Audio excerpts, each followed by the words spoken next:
This government meeting is brought to you by Eastworks and our local cable subscribers.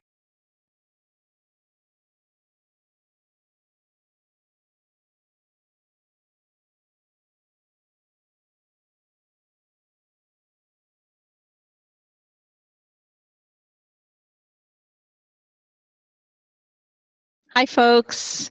So I'm Cynthia Terrell, the director of the Easthampton Council on Aging. This is the third community forum about what is it like to grow older in Easthampton from the perspective of people who live here, work here, people who use the senior center, people who aren't using the senior center yet.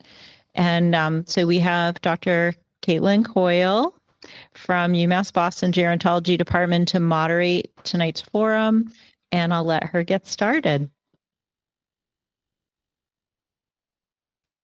Thank you, Cynthia, and thank you to everyone who's here in person and the folks who are online joining us for this conversation this evening.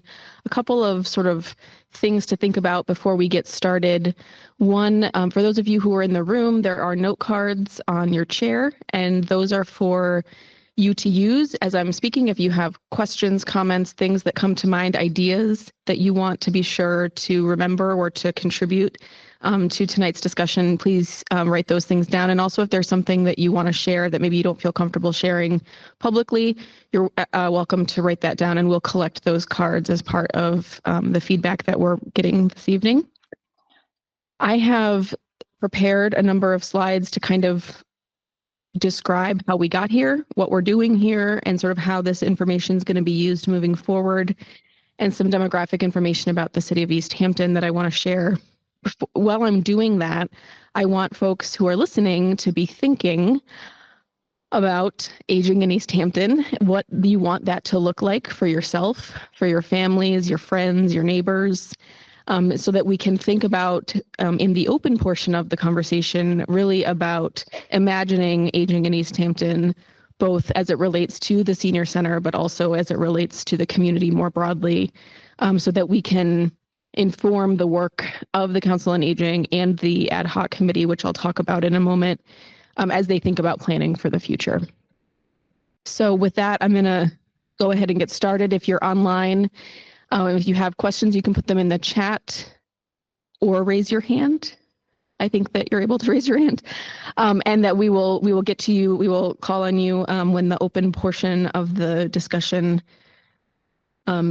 comes about. So with that, I'll sort of just start with how we got here. This is a slide that is really just sort of some history and the progress to date as it relates to the Easthampton Council on Aging, which started when the building that is currently the Council on Aging was built in 1933 as a post office. It became the Council on Aging, the Senior Center, in 1999. In the early 2000s, it expanded to its mission to serve people 55 and older as their sort of target population, and included in its name the Easthampton Council on Aging, the Senior Center and Enrichment Center. In 2018, we actually at UMass did a full sort of needs assessment of the city of Easthampton, including a mailed survey, a number of focus groups, interviews, and all of that, really wanting to just broadly understand what do people want, what do they need, what are the priorities, so that it could inform the Council on Aging, the board, really around some strategic planning. That led to a committee or a building improvement feasibility study that was done in 2022 that sort of concluded that renovations to the existing space were not in the best interest of the city, and to really think about exploring alternative space for the senior center was recommended. And so from there, the city created an ad hoc senior center building committee that has been in place, that is meant to advance plans for a new senior center. That group who sort of re-engaged with us, said, obviously it's been 6 years since we did the needs assessment, so things have changed. We've also had the pandemic, among a whole bunch of other significant changes, and so wanting to do a little bit of a refresh on that needs assessment so that it can inform this committee, the ad hoc committee's work, but also the Council on Aging. So that brings us to why we're back in Easthampton doing this work. And in addition to these community forums, so Cynthia mentioned that we did one yesterday, we did one earlier this afternoon, and this is the third and final community forum that will be part of this sort of updated needs assessment. We're also doing a demographic overview of the city of Easthampton that will include the whole population, not just the seniors, in terms of understanding who lives here, what are they like, how much money do they have, who do they live with, what languages do they speak, really a documentation of the city more broadly with the seniors in that context. We're also conducting some community comparisons with senior centers who have gone through the process of getting a new building or renovating existing space in significant ways, to learn from them, not just about why they were, their success story, but also what did they struggle with, how did they accomplish what they accomplished, sort of really digging into the process piece of that.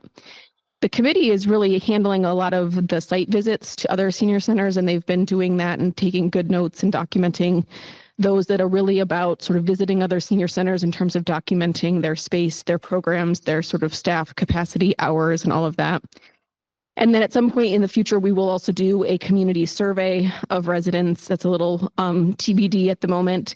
But all of this information is meant to inform this senior center building committee, which was formed. It has several sort of objectives, which I've listed here. And I've bolded the 2 objectives that I think most closely align with the community engagement that we're doing. And part of what they were intended to do is to engage with the community, to gather input and feedback, and to keep the community informed about their progress and seeking their support. And so these forums are meant to be opportunities both to be in dialogue and get information from the community, but also to inform the community about what's going on and about the process that's being taken. So again, eventually we're going to turn it over to you all for your feedback and comments. But before we do that, I wanted to just give a little crash course in the senior center model, sort of what is a senior center, what is it meant to do?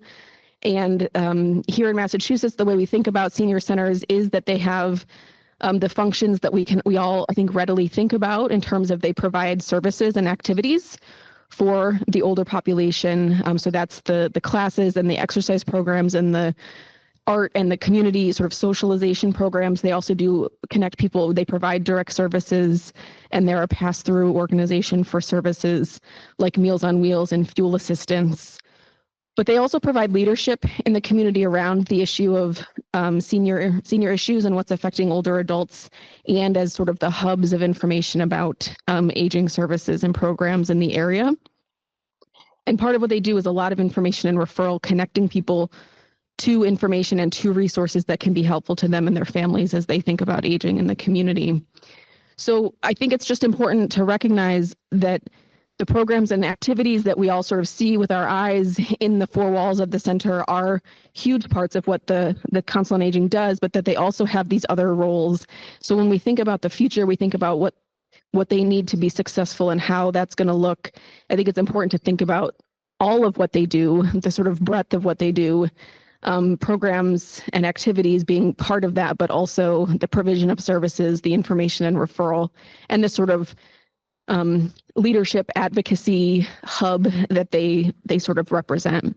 And they do these things to support what we think about as sort of these 4 pillars of aging in community. So what does it take to age in community? Well, they promote health and wellness, physical, being able to stay physically healthy and mentally healthy. They enhance community livability by providing things like transportation and access to spaces. They support economic security by supplementing a lot of costs for seniors and connecting them with resources. And they facilitate social engagement, which is really kind of runs throughout all of what they do. So as we think about what does it look like to age in Easthampton and what is the role of the Council on Aging in that, I think it's important to just remember that it's this broad range of programs and services. It's not just about the programs and classes, but it's about the services. It's about advocacy and leadership. It's about information and referral. And it's about promoting aging well in the community outside of the 4 walls of the senior center. So these are things to just keep in mind as we have the conversation. And this is really reflected in the mission of the Easthampton Council on Aging currently. So this is their current mission statement. So it is to provide these programs and activities that I just talked about that include the social services, but also accessible transportation and educational courses, all of which is meant to enhance the lives of adults 55 and older. So again, thinking about the community, we're thinking about this group of people who are 55 and older, which I want to start by acknowledging that within that group, you have upwards of 6 or 7 generations of people in that 55 plus category. So when we talk about older adults, whether we're talking 60 plus or 55 plus, we're talking about a very diverse group of people who've had a lot of different life experiences. And so it can be a tall order to think about meeting the needs and changing needs of that population. And so I want to also acknowledge that as we're talking this evening about when we talk about what do you want to see at a new senior center, or how do you want aging, what do you want aging to look like in Easthampton for yourself, your neighbors, your friends, your family. It's recognizing the diversity of that group of people, and that what a 55-year-old wants and what an 85-year-old wants and need are very different things. And so thinking about how do we balance all of that is part of this discussion. So the slide here is just the age distribution of Easthampton based on American Community Survey estimates from 2022. So this is essentially showing you that in 2022, about 40% of your community was age 55 and older. And when we look at that, you can see that there's the 23% of the community is in that 55 to 69 age group. So really thinking about that kind of bulge of people who are going to be aging in to the 70s and 80s year old groups in the near future. So that's significant. That was in 2022. Another way to look at that is this is the decennial census from 2010. It's the decennial census from 2020. And then what we have are projections from the UMass Donahue Institute for the year 2030. And this is for the blue bars of the population 55 plus, and then the black line shows you the proportion of the total population that is 55 plus. So back in 2010, you had 30% older adults in Easthampton, about 4,800 people. By 2030, it's expected that that will be 41% of the community. 6,500 residents will identify or be 55 and older, which is a big number. And in terms of size, 6,000 people, but also I think recent local census numbers tell us that I just showed you 2022. So in 2020, you were at 38%. In 2022, it was 40%. We're expecting it to be about 41%. And so it's this idea that it's creeping slowly up, and that 41% of the population is just a sizable number of people. And if all those people wanted to use the senior center, they definitely wouldn't fit in the current space that we have. So thinking about that, another way to look at this, this graph is also the 2010 decennial, 2020 decennial, and the projections showing you the whole number, the actual number of people, and it is also including the under 55 category, which is the blue area of the graph. And a couple things to note about this. One is just that overall, the size of Easthampton is not changing drastically, meaning it's not, the whole community is not getting, or the whole city is not getting a lot bigger, it's not getting a lot smaller, but the age composition of the people who are here is changing, and that's driven largely by population aging. So you see that in the red section, the green section, and the purple section, those are our 55 plus age groups. And we see that over time, particularly the 70 to 79-year-olds and the 80 plus year olds are growing. I think it's significant to note that in 2020, 670 residents were age 80 plus. That's expected to almost double by 2030. So we're thinking about the oldest old here. And again, it may seem like a small number, but those are people, that's a group that's really growing, and that's because people are aging in the community, people are living longer, et cetera. There's also some significant growth in that 70 to 79 category, with 1,600 people in 2020 being aged in their 70s compared to 2,500 of people in 2030 who are going to be in their 70s.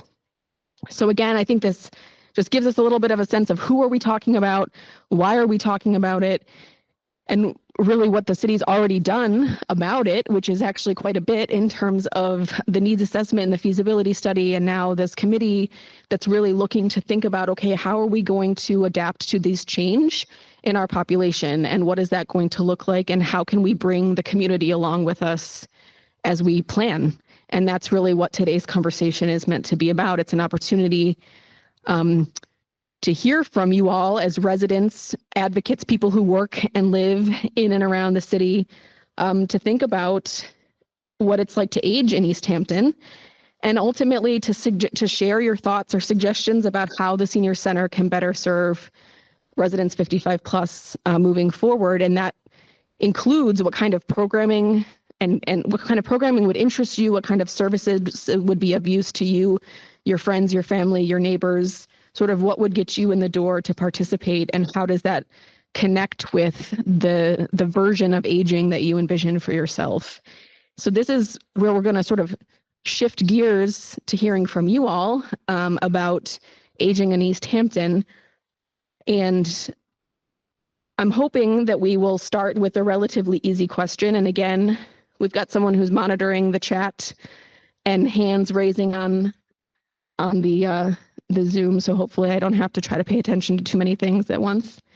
And then here in the room, if you want to just raise your hand, we'll have a microphone that will come around to you. So we're going to start with what I hope is an easy question, which is what makes Easthampton a good place to live as you get older? What makes it a good place to age? Oh, sure. You know the slide where you break it out here, this age distribution? Yes. You know, it seems like 18 to 54 is quite a span. If you could take like 50, because those are ones that are rising into 55 and more, and you have to almost kind of think because they're getting close. If you were to make the cutoff 50 plus older, I mean, like how would, like what would that look like of the 43% that are 18 to 54? How much were really more like the 50s? Yeah. So what's the, if we pulled out 50? Change the weighting. Yeah. I don't know offhand. I assume it's a relatively significant chunk of people, but I think that's important. I guess I'd put it back to asking ourselves why that would be an important thing to know. I mean, right now the target population is 55 and older, and I think what you're suggesting is maybe that there's a bulge of people in that 50 to 54 age group that are also contributing. When I started going to the senior center, I wasn't even 55. Oh. But I knew I was coming up there, and when I turned 55, they let you in? I was like, I'm 55 now. People say, oh. But I do think, because there's that, I start to think about the senior center as I turn 50. Ah. That's all I'm saying. Yeah. So thinking about what does that 50 plus group look like, and how does that contribute to the overall proportion? Comfortable being clumped in with like the 30, 40, 20, Right. This side. Yep. Good point. Yeah, absolutely.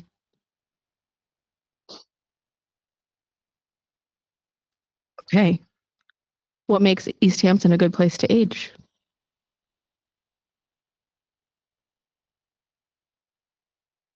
What makes Easthampton a good place to live is another way to ask the question.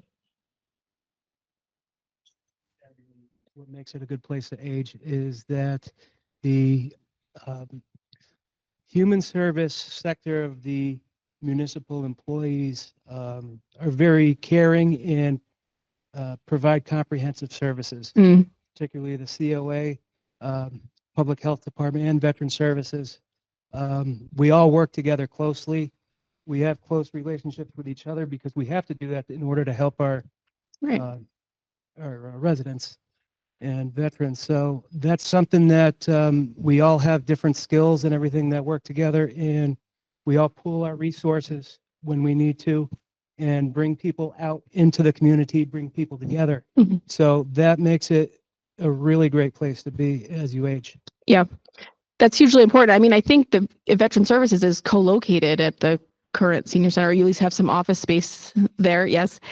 But I think that and it's one of the perks also of the size of your community, which is that it is small enough that sort of coordination among municipal departments is relatively easy to do, and that you can work together to coordinate to help people in the sort of maximize the help that people can receive. So absolutely a good asset to the city. Pat, would you like to make any comments about living in Easthampton? And obviously you need to really be close with the mic. Well, my introduction to being older in Easthampton was retiring. and finding things to do.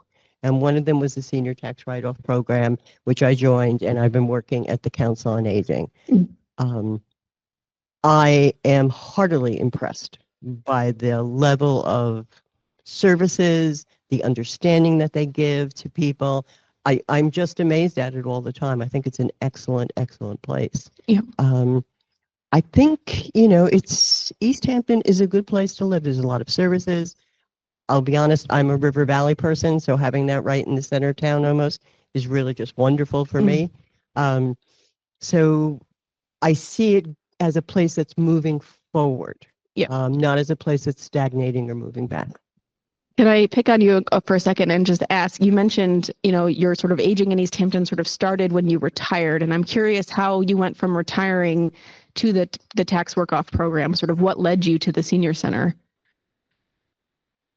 That's a good question. I think I was looking for different things to do and also a way of meeting people too. I've been retired for I think almost a year before I actually went to the program, but it seemed like it would be something, plus the financial benefit. Forget that.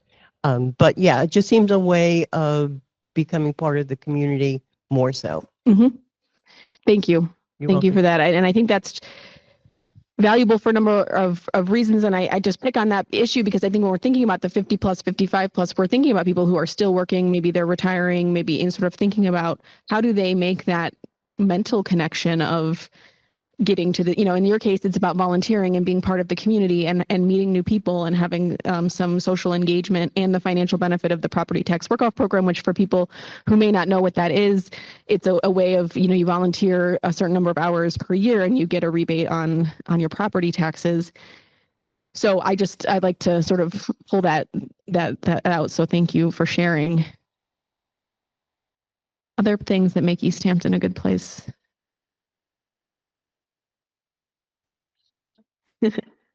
Well, for those of us who are on maybe the younger side are still working and active, you can't beat the location of Easthampton to access for commuting purposes. And I also feel like it feels like it's more for when we do want to do things like go shopping or go out to eat. There's a lot more affordable choices. Even like having River Valley and they have prepared foods or Big Y or Big E. They seem to all be very open to making sure things are affordable. And I just feel like we have more options. If we were in Northampton, we probably wouldn't have the same options for affordable housing that we do in Easthampton. Okay. And still have a quality, affordable lifestyle. And then, of course, because we're still working sort of spottily. But, the location is, 91 and it's really in Route 9.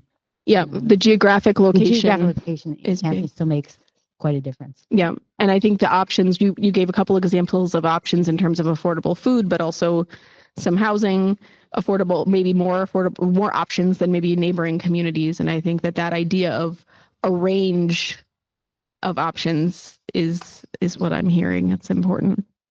Choice. I think one of the things that I appreciate about Easthampton is we're constantly striving to be better. And I think that that's something that many of us in the community, we think a lot about accessibility. We think a lot about the diversity of our community, and we try to make Easthampton more welcoming. And I think that there's a lot of us who are willing to have conversations about what does that look like.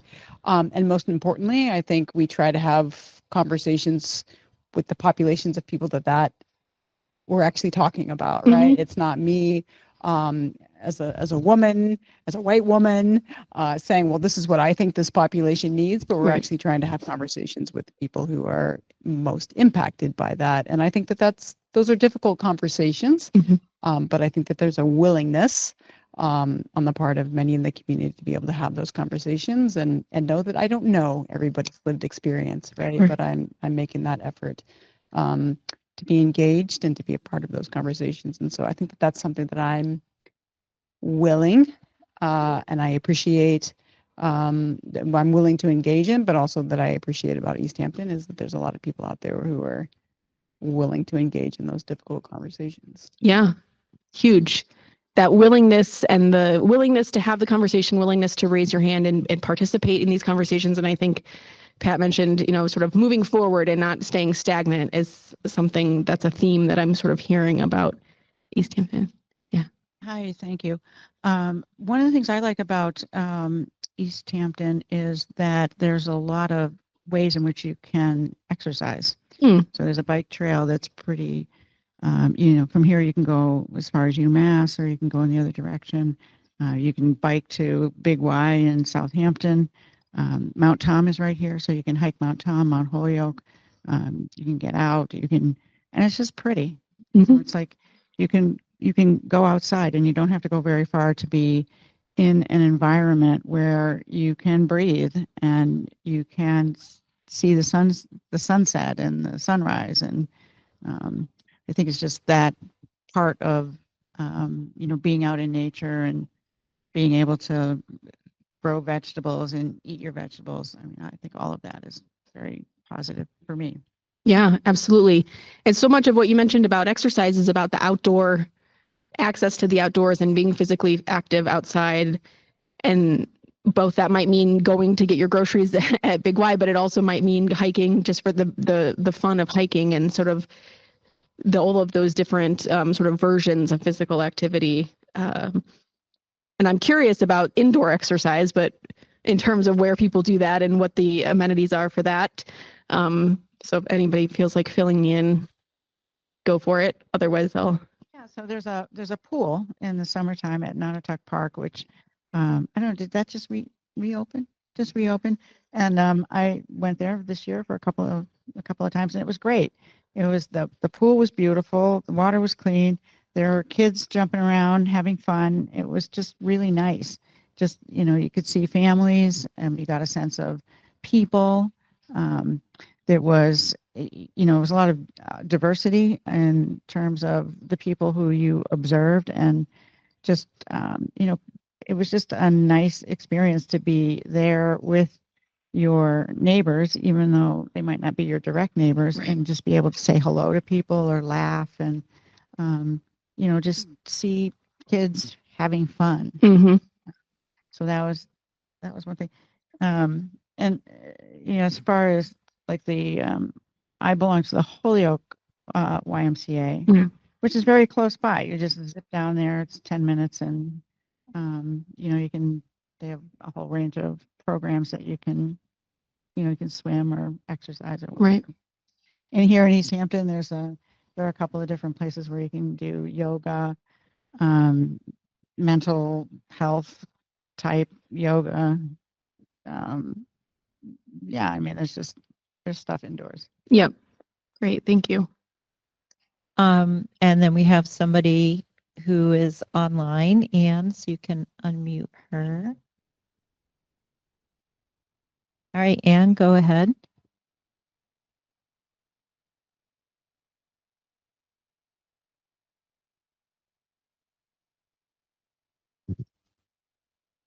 It's not, I don't, it's moving, to be honest. Anne, you might be frozen. Are you able to hear us? Okay, maybe Jackson will help us out. He's in the booth, and we'll move on to somebody else. I think everyone talked about a lot of really great things about being in Easthampton. Two things I wanted to mention in particular were that our senior center does often offer a fair amount of transportation for necessities. It's not as extensive. There's a lot of things we can't provide transportation for at this point, but you can live here and get to medical appointments autonomously through our service. You can get to the grocery store. You can get your hair done. You can do your errands. And I think our transportation program is more extensive than most of the ones around here for smaller communities. So I think that's a huge benefit. Yeah. To aging in Easthampton. And also, I think similar to what other people said, I think both the community, there's a real desire of the people here generally to be a part of a community and build a community. And that is true in the municipal government. That is true with the nonprofits in town. That is true with the people that live here. So I think that's a real benefit. Yep. that sense of community and going back to this willingness to be part of a community and to maintain that community, because it takes some work to keep that going.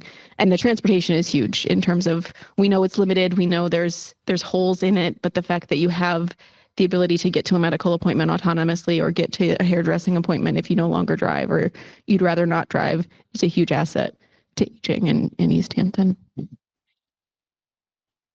So I'm going to move us along to what I'm sure is not a surprising question for you all, but on the flip side of that, what makes it challenging to live or to age in Easthampton? Again, when you think about yourself, your family, your neighbors, your friends, when you think about aging in Easthampton, what are some of the things that concern you or that come to mind as challenges?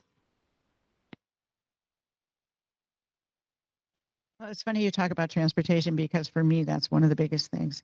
I mean, I have a bike and I like to ride my bike around, but if I want to go somewhere else, if I want to go to Greenfield, how do I get there? If I want to go visit my friend in the Hilltowns, how do I get there? It's having lived for years in Boston where there was a lot of public transportation, and I lived in DC for 2 years where we had no car. You could walk or bike or ride the bus or the train.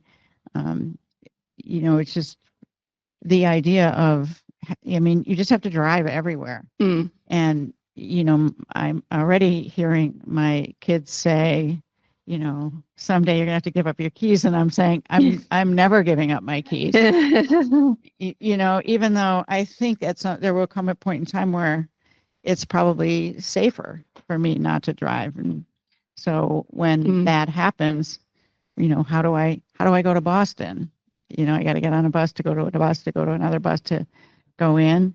There's a lot of talk about the East-West Rail. And also, I was happy to hear you talk about transportation and being able to provide rides to go here and there, but it's not as well publicized in terms of knowing how do you access that service. So I would like to know, how would I access that service? How would I help I have neighbors now who do need rides, and we sort of pull together and say, oh, I can give you a ride if you can give me a car. And but to be able to say to them, did you call the senior center or senior services? I would like to know how to do that, and I would like to see that more well advertised, I guess. Yeah. And that's it. The issue of communication and information, we do this work a lot all over the state, and no matter how small the town or big the city, this idea of knowing what's going on, knowing what's available to us, and keeping up with the changes of all of that information is an ongoing challenge that requires ongoing attention and thought. So I think, that's in this case, it's about transportation, but I think we can apply that to things more broadly in terms of how do I know what's available to me in the community. Yes. Oh. We're ready for Anne. Anne is ready. Okay, so let's try this again. Yes. Okay. Hi, Anne. Hi, so you can hear me? Yes. I can hear myself. I can hear an echo of myself. We can hear you. Oh, wait. Anyway, I was using, I switched to Google Chrome. So now I guess it works.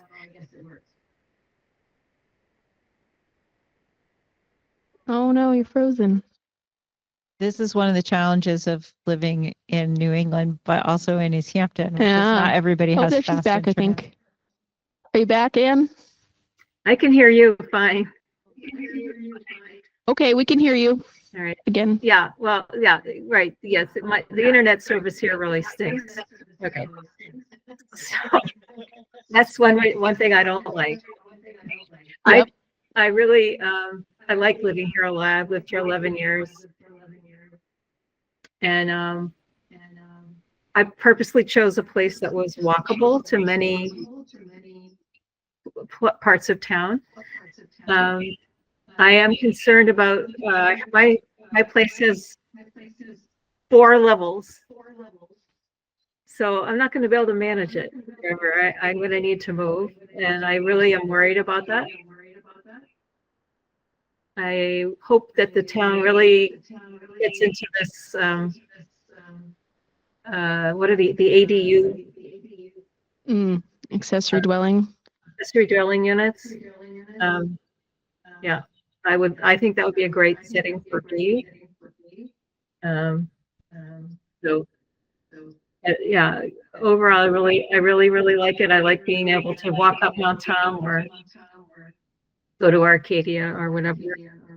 And on the other side of Easthampton, there's the Northampton Y, which is full of programs for us, for seniors. I love it there.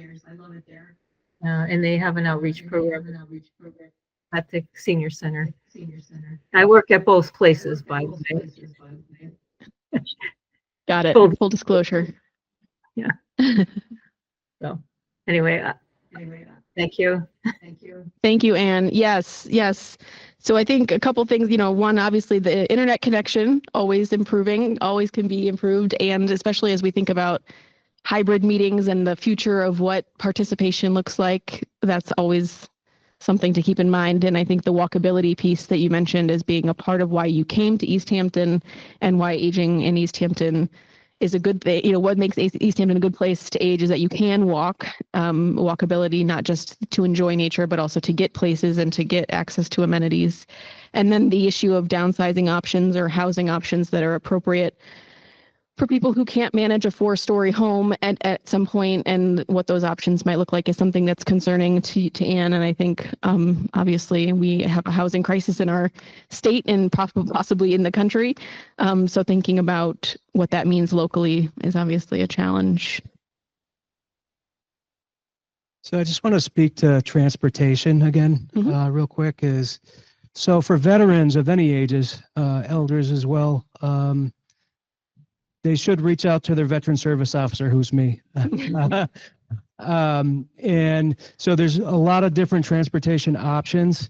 And for those who are considering giving up their keys and might be at that point, I'd love to work with you to put together a transportation plan to make sure that that you still have the freedom to go where you need to go. So I think that's important, to have that sense of freedom. Yeah. And so that's really, I do have to say, though, in my 10 years of doing this, I've had 2 people give up their keys on their own. So it doesn't happen very often. No. Yeah. It's a hard thing. And I think that, so I hear you, and it's veterans and it's also veterans' families. Is that right? Yes. I'm sure there's veterans and their dependents. Yes. Yeah. So there are those resources for people, but I think to the point about, you mentioned, the word freedom in terms of being able to get around the way you want to and when you want and where you want and all of that, which I think is really an important piece to consider when we think about creating spaces for people who are aging in their community. Is, do they have the space and the access to make those, to come and go freely as they would like, and also this idea of giving up you only had 2 people in 10 years actually willingly give up your keys, and you mentioned giving up your keys, and I think it just kind of goes back to this, the value of our independence and how we also have to put that at the center of what we're doing when we're thinking about senior spaces for older adults, is about, sort of independence and accessibility and autonomy, because those are things that are really valuable to us as humans and as Americans. So appreciate that. Other challenges, Cynthia? I've got a challenge. So, my dad willingly gave up his keys in his early 80s, not too long ago. He has profound hearing loss. I think one of the reasons why he could do that is not just because he has a partner and then he has family members. He lives at a independent living community. They do provide a little bit of transportation to get around, and then they have, there's a whole social network in there. Easthampton has some, places where seniors live together, 55 plus community, that kind of thing. But it's really hard to give up that degree of independence in New England, in a sort of rural, small city, if you don't have that. And so many people are moving here as transplants or moving back here, and even if their kids are here, their kids are working, they may have kids. And so it is the challenge. I do want to talk about a tiny bit about our transportation. What makes it challenging to live in Easthampton as you get older, even with a council on aging that provides transportation and medical appointments in the store. When you reach a certain point, even though we can transport you in a wheelchair, we can transport you with a walker, with a cane, just imagine, we have a 3-bag limit of grocery bags. You go to Big Y, you fill up your bags. Our drivers help you as much as possible. What happens when you get home? Our driver can't come in and unload the bags. Unpack the bags. And so I think one of the things that's really challenging, especially if we think about there being a ballooning of people age 70, say 75 plus, and like you never know at what age you're going to get hit with some kind of severe arthritis or something else, is we can support people like up to the door, and then what happens when they get inside and maybe they're not eligible for enough home care or any home care, and people are coming to us and they're living so marginally that they can't meet all their daily needs. And so that's a huge challenge that goes way beyond one city. It's really America and what it's like to grow older in America. I just want to acknowledge that, we can't do everything. We can try to connect people with services, but it's very real that there are many people out there that we give rides to who really don't even come inside the center. And that's the way we interact with them. And they're the most fragile. Yeah. So that fragility, both physical fragility, but also financial fragility that really kind of keeps people stuck and isolated. Well, I just want to dovetail about saying, is it really about Easthampton, or is it just because we're a ballooning demographic? But I think about in the winters when I really feel old, when I feel like I can't do this myself. And you can never find young kids anymore willing to come and shovel and, shovel out your car and so forth. Now, climate change, sadly, is making that less of a concern because we haven't had the snowstorms. And also in Easthampton, we can tell that they must be strained in the municipality with the DPW, because a lot of times we're on we have a side road, and we're very low on the list apparently. So it means if we want to get out in our cars, we have to shovel, and that's when I feel old again. Yeah. I don't find any kids around. So I'm like, how does this work? But so I always fantasize that I want to stay in Easthampton. I'm thinking, what if we had affordable housing where there was real property management, not like what we do where we sort of do our own property management. So I think that's a challenge, I think, everywhere, not just Easthampton. Yeah, but I think as we think about planning for Easthampton, it's important to recognize that context exists and that people are living in homes that they have to maintain and properties that they have to maintain. And at some point that becomes challenging.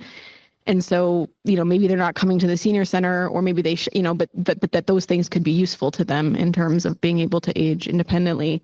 And also just, I think I think that sort of home maintenance, home repair, how do I manage my single family home or my home that I've been in forever as my body changes or as my circumstances change, and what's out there, and is an important challenge to consider.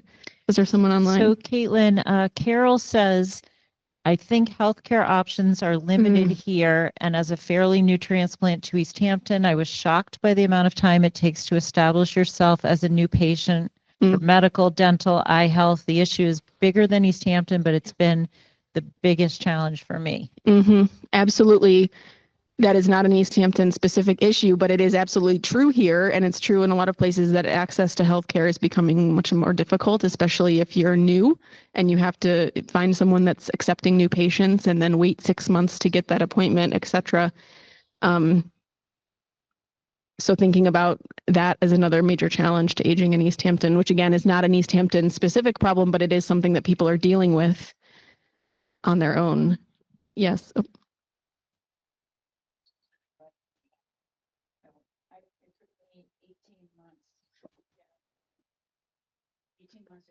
18 months to get an appointment. Yeah, to establish a new primary care To establish, provider. yeah. And with respect to transportation, just to go back to that for a second, there is bus service, and the bus service has been improving since the regional. There was more money allocated for the regional transportation. Yeah. But if that could be even more expansive, if the Council on Aging could, be involved with advocating for that. Yeah. Sorry, Coney. I didn't.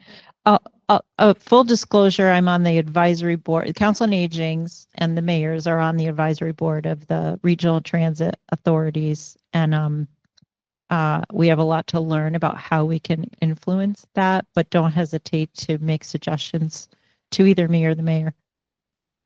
One other thing that I was thinking about actually while you were speaking, I've been thinking a lot about we don't have a lot of intergenerational kind of engagement, right? And I think sometimes that's a challenge. And so sometimes when we get resources and things like that, we dedicate it to a particular population, but we don't necessarily think about how can we create a environment or situation where actually we're creating some sort of intergenerational engagement. And I think sometimes what happens is that engagement becomes transactional, right? And not necessarily transformational or community building and things like that. I mean, there's pockets of it, right, that we have examples of that within the city, but just thinking more intentionally about that, because I do think the cost of housing is increasing, the cost of healthcare is increasing, transportation is difficult. I can only take this person to the door, right? Right. And I think all of those things kind of add up where we don't think more intentionally about what do intergenerational relationships look like. Right. And so just kind of thinking about that. Yeah, no, that's huge. It's this idea that we're all struggling, with the rising costs and the changing world, and how can we think about ways to support each other across generations, and how can we share resources and create community spaces for people to continue to this willingness to foster the community that we talked about as being such a valuable part of living in Easthampton. Absolutely. Okay, we have somebody, we have Becca, and she's chatting with us. We're having trouble unmuting her. Oh, hi, Becca, welcome. Hi, thanks so much. It's funny, I want to echo most of the things that I've heard already with expanding transportation to Springfield, because that's where all my medical appointments are. And I also want to echo, I'm sorry? Go on. Go ahead. Okay. And also, around winter help, seasonal help is difficult. And then you just mentioned intergenerational, and that's what I was thinking in a big way before you said that. Like, for example, the Big Sister, Big Brother program. I wish we had a younger sibling program for those of us who are seniors. Someone that maybe I could call with like a random computer question, or could you hang up this security camera for me? Just odds and ends that a family member living here might be able to do, but now I don't have access to that. But also, I do want to mention, I'm from Miami, and we had a really robust volunteer community there for the city. It was called, I think it's Hands Across Miami. Anyway, I know it's really hard to get volunteers for anything, but I'm thinking if we could consider expanding a volunteer program for the city. And in Miami, we did it where you could paint a school, or you could help someone with this or that. And we didn't tie people into things, so it was very fluid. And I'm thinking, I wish we had something more like that, with a volunteer outreach kind of program for getting, like you said, getting all ages involved. There's something for everybody. Thank you. Awesome. Thank you, Becca. Awesome ideas. Both of those are awesome ideas. So I just wanted to point out that we have Easthampton Neighbors, who is always looking for volunteers to help the elder population. So, and that's basically the elders, they can sign up for the service on their website and put in a request for any kind of help that they need. It is somewhat limited, but it's also based on what volunteers they have available. So that's something that's definitely a place to reach out to volunteer and do those sort of things in the community. Yeah, absolutely. And Anne online also mentioned Easthampton Neighbors. It's part of the Village to Village movement across the U.S. Yeah. Great. Well, I'm moving us on to the last portion of our conversation, which is about, we've talked about the things we value about Easthampton. We've talked about some of the things that make it challenging as we think about aging here. And we've talked about, some of the assets that the senior center brings and is, and also, so I want to talk a little bit about the future of the Easthampton Council on Aging and Senior Center, and sort of thinking about what would get you all to participate in either in the future Easthampton Senior Center and the current Easthampton Senior Center. What excites you about when you think about what happens at a senior center? What would get you in the door? What's exciting to you, to your friends, to your neighbors? What would you like to do there? I would just point out we have a high number of people in this meeting right now who are senior tax work-off, and that got people to come for the first time ever, which is amazing, because then they're helping their community and they're getting a benefit. So I'll just point that out for those folks. Yep. So volunteer opportunities get people in the door, especially if they get a tax break rebate. And people who work in town who can scoot over on a lunch break and make it to a noontime class, that's gotten people in the door who are younger. Interesting. Yeah. So that speaks to, we talked about the 50 plus, 55 plus group still working. And so a lunch break program, time of day matters. Yep. I've always enjoyed the fitness classes, but over time, that you can only offer so much. And space has been an issue, but also hours. Since now we used to be able to go, when did we go? Like almost till 6 o'clock. We used to have evening classes, and then we'd go on Saturday, and all those hours are now gone. So that's been disappointing. Yeah. But, and so now I'm working, so the evening would work out for me, but the center's closed. Yep. Weekends would work for me, but it's closed. Yeah. Yeah. So thinking of accessibility in the future, let's think about evening, weekend program. Quite a few people way past 55 still working. Yes. And we have had in fitness classes, when the hours changed, people who could no longer come because they needed to have it later in the day or on a weekend. Mm-hmm. Yeah. Not that we have a huge turnout for fitness classes anyway, but yeah, I think that's been a problem. Yes. People are still working well beyond 55, 65, 75. Yes. Great. Anne has some. All right, Anne. Hi. So I'm one of those tax work-off volunteers that started coming to the senior center to volunteer. But I have had a career as a social worker, and I've just been really impressed with what the Easthampton Senior Center is able to provide to everybody. And it's, of course, really underfunded. Yeah. No surprise. And so I will start participating more at the center and keeping more abreast of it. I know I will, because it's really important to me and to the community. It needs more money. It needs a bigger place, we know that. Yeah. When we think about 41% of the community being in that age bracket, and thinking about the size of the budget, the size of the space, and what we're dedicating to that group, I think your point is heard. Yes. Thank you. Caitlin, I know you're looking for what would get people in the door, and we've heard a lot of different ideas over the course of the other two sessions. Right. But Dawn lives in Easthampton and is younger than 55. But would you talk a little bit about what might just personally get you in the door? Well, I guess I'm very biased being the program manager, so I don't have the, I do know what we offer.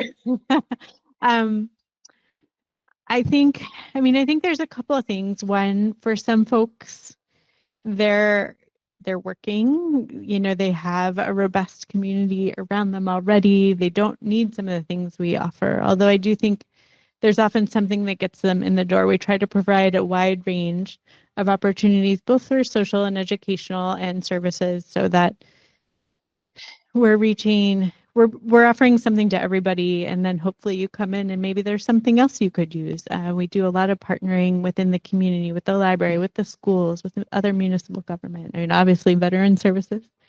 And so I think it's a way for us to provide services throughout the community. I do think, so one of the first things I did when I started working here was I was like, I'm a coffee drinker. And I said, you know, we want people to come in. I would not have you come into my house and not offer you something to drink and a cup of coffee. Like I wouldn't. And I think that makes it a place where people want to come and just hang out. And I think having a nicer spaces that are set up for the things we're trying to do in them. You know, we have a few people here that participate in our fitness classes, and our fitness classes, even the quiet yoga ones, often happen in a room where we're doing transportation and people are walking in and out and it's loud and we're telling everyone to be quiet. It's not, I mean, our participants are wonderful and have created such great community around the classes. Some of our classes, I mean, I think our Tai Chi class regularly has over 15 people in it. And the space is not conducive at all. Right. And so, you know, I have a lot of big dreams for the senior center, but I also would love like a fitness room with a door. So you guys could just have your class in your community and hear the instructor. You know, there are things like that, or a place that is nice to just come and sit. Because, you know, one of our participants in the earlier session today was saying, you know, I'm an introvert. Yeah. I would come in, but it's not necessarily because I want to engage, but I kind of want to be around people, and having a space that's comfortable where you could maybe sit and have a cup of coffee or read a book and be around people and maybe happen to hear something that's interesting to you, but you don't have to come and participate in a group. You don't have to come. There's like a comfortable, beautiful place that maybe you just want to be for a little bit of time. I think all of those things are important. So the idea of having spaces that are more conducive to what we're trying to do, and the programs we want, because our senior center will continue to change. The senior population will change, the needs will change, we will change, because we're trying to provide people what they need, and that is never going to be stagnant. But you know, for those who aren't familiar, we're in a big open space. Basically, our offices don't really have wall, like there's no ceiling, you can hear everything. Right. Most of our programming is on the main floor, and it makes it really hard, I think, to provide people an ideal setting. Yes. Or a conducive setting to what they're trying to do, or even to have private meetings, to be honest, if you're coming in to talk about things. So, you know, I have big dreams for the center, and also really tangible small dreams, just to be able to better provide services to the folks that are coming in. Well, and that experience of coming in, you know, you coming in for a yoga class or a Tai Chi class, and if you can't concentrate because there's things going on, then you might not be inclined to come back. And some people do and some people don't. But I think that a lot of what you're talking about is sort of, once you enter the door, what is your experience like? And sort of how do we think about making that as comfortable and welcoming and low pressure as possible. Yes. Caitlin, this is, you know, peripherally related, but I just want to get to Carol's comment here. She says, perhaps part of the conversation should involve how to promote or encourage young people to come to or stay in Easthampton. If we are really going to have 40% of the population over age 55 in the next 5 to 6 years, we really need more young folks to join and enhance the community. One thing that one of our board members said earlier today was he would like to see a senior center where there's things that people who are younger than, maybe even younger than 55, want to come and do. That's the model in Longmeadow, where there's the gymnasium is open to any age adult. And that's like your feeder population, people who are coming to play pickleball and walk the indoor track. And, you know, no, there is not a pool. You know, actually the mayor said, I hope she doesn't mind me quoting her, she'd like to see a rooftop pool. But you know, you need a feeder population. Right. And that also some people might be more likely to participate at a future senior center if there was a wider mix of ages. And frankly, some people might not like that. We've seen that in another town. And but her point about having an infusion of younger people in Easthampton, you work across Massachusetts, and you've seen this in other parts of Massachusetts because Massachusetts has, right, a demographic loss of youth overall. Is it true, young adults? Yeah, well, yes. I mean, it depends on specifically where, but overall people are leaving, and that's in large part because of cost of living in the state. There are pockets, including Western Massachusetts, where it's more extreme in terms of, I think, the Cape, and I think of the Cape and the Berkshires as being places where you see that happening in big ways. But I think it's a good question, and I think it's also to this point of, so how do you get younger people in? And maybe we're not even talking about younger than 55. We're talking about 55 to 65, people. How do we get them to come in, and what does that look like? I think is an important question that needs, to be sort of thought about and wrestled with as we think about this planning. And the intergenerational, multi-generational experiences can be part of that. And also this feeder population idea, I think it is sort of about sustainability of these things. The things are changing and they will continue to change. And so how do we create spaces where people feel like they can come and go and feel like, getting in the door and then saying, oh, well, there's other things happening here and maybe I'll come back when the time is right for me, kind of thing, to sort of keep it at the forefront of people's minds, which I think also goes back to communication and information, which is how do people know what's going on? And that's an ongoing process too. As you were talking about intergenerational and bringing in other people, so I think the the name also scares people away. Like when I think a senior center, I think of like pushing your walker. And I'm sure that's not what it is, but that's the first thing that comes to mind. So maybe if you were to reframe it as a community center with the Council on Aging having like your private office is the Council on Aging over here, and providing services and the veteran services over here, but kind of stylizing it as a community center as opposed to a senior center. It's just semantics, I know, but it does bring to mind, when you say senior center, it brings to mind certain things for people. Absolutely. Yeah, that's sort of another one of my questions is, sort of on the flip side, what prevents people? What would prevent you from coming? And I think this whole idea of just not acknowledging, people, we don't like to think about getting older and not identifying even with the name of the place is a reason why people don't come, or they don't think about possibly participating. So I think that is a potential barrier and also an opportunity to really reframe the whole sort of narrative around aging as loss, which is a societal thing. Does anybody online want to speak to what might prevent them from participating in the future?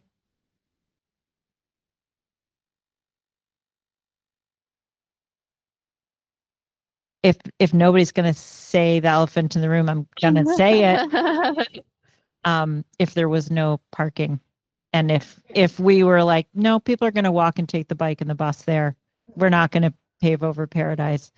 Yeah, I think it would prevent a lot of people from coming if we didn't have a decent sized parking lot. Yes, and that speaks, I think, to the physical accessibility of the space, or any space really, is that what prevents people from coming is the thought of, am I going to be able to find a place to park, and can I make it up the stairs, and is there a bathroom nearby, and do I know where I'm going, and is there lighting, and do I feel safe, and sort of all of those things that people take into account when they think about going out into the community. So I think all of those things are important.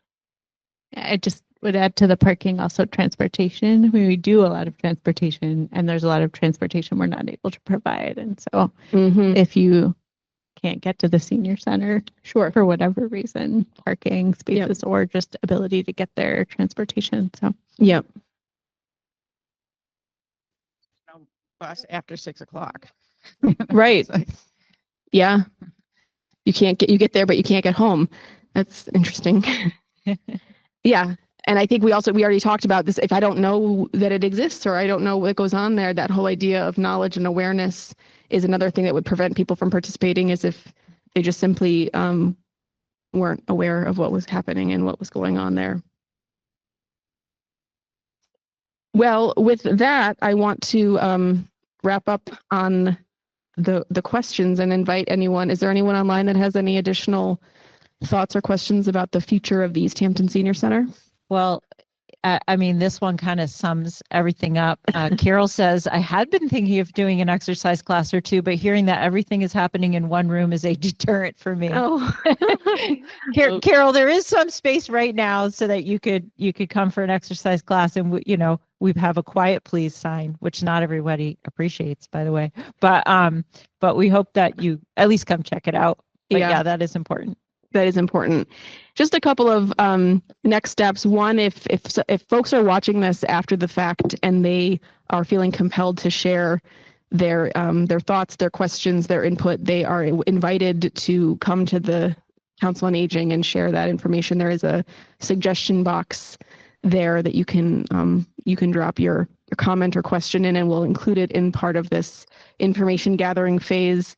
So us at UMass will be sort of compiling all this information and presenting a report to the ad hoc committee by the end of the calendar year. And from there, they will take it to the next step in terms of actions. So stay tuned for that. Thank you for being here. Thank you for your participation. Thanks to those who joined us virtually.